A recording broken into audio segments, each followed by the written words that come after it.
Mizo Idol Season 8 sang ni som ni panga Lalṯhakima mipui idol acha hit map khop mai azai thiamin a performance po atha hle mai mipuite du sakna dongin vote sang ber top 10 na amua mipuite hna lom thu asoi tak meu ani a vote tu te zong a lom thu asoi ni azai hit tak mai idol contestant Lalṯhakima zai hit tak mai hilongai thlangu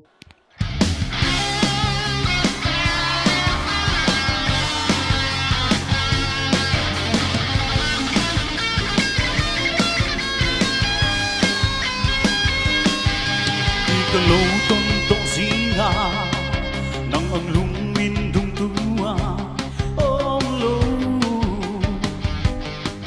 cả thiên lai min hem tu bè cả tu ai sam lấy đi bè chân nắng nghe hi cả hoa ngày là cả hoa chê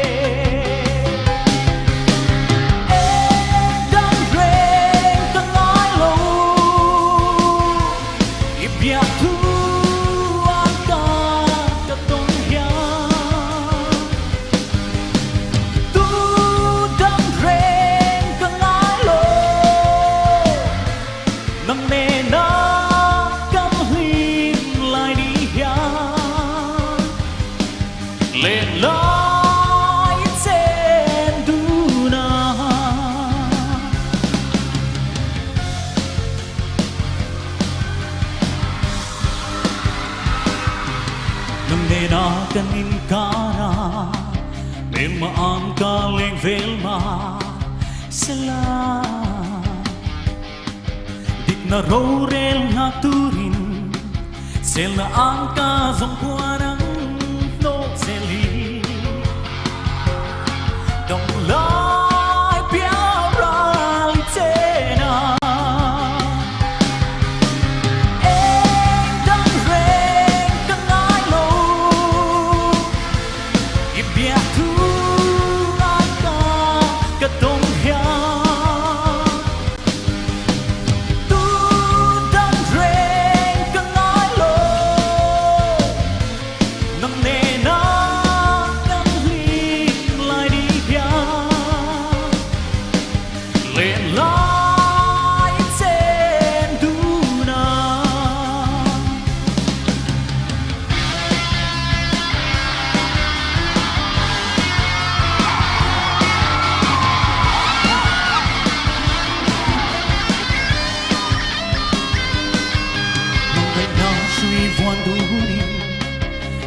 le nuang po mang du ila ek ma reng in chen lo kung pui sul tam po vei ma sala in chen lo ti ma pui ek dong reng ka nai lo i bia tu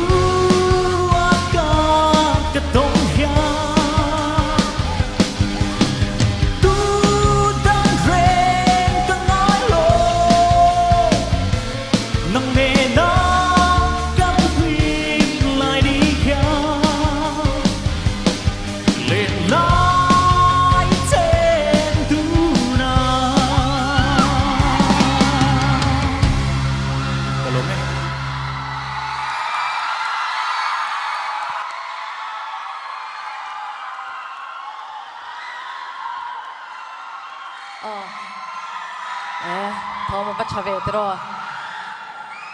Chakima performer ni